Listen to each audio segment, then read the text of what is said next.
this is Rochelle at the Athlete Center. This is a video showing a side glute bridge. So our traditional glute bridge is driven by hip extension.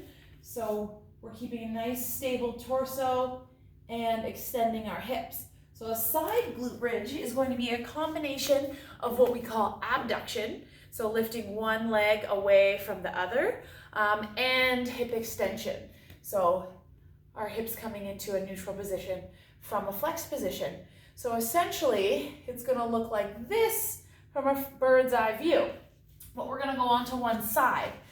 So a really important thing to start out with is making sure we can sort of keep our rib cage and our pelvis sort of stacked in line, because this looks very similar to a side plank, but with a side plank, we're concentrating a bit more on side bending through our spine and our torso.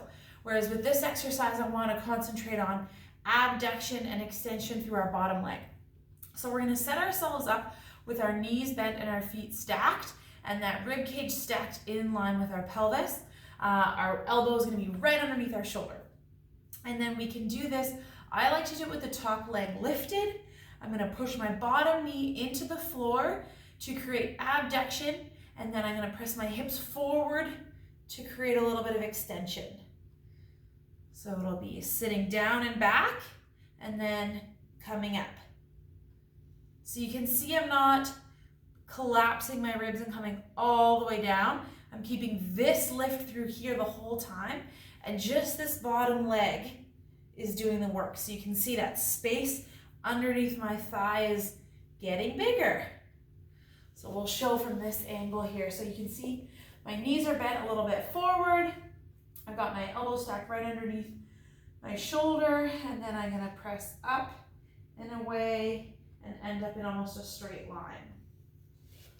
So one more time from this angle, we're stacking our rib cage here. So again, I like to keep my top leg lifted. Some people might have their top foot down on the ground. So top foot down on the ground is gonna make it a little bit easier.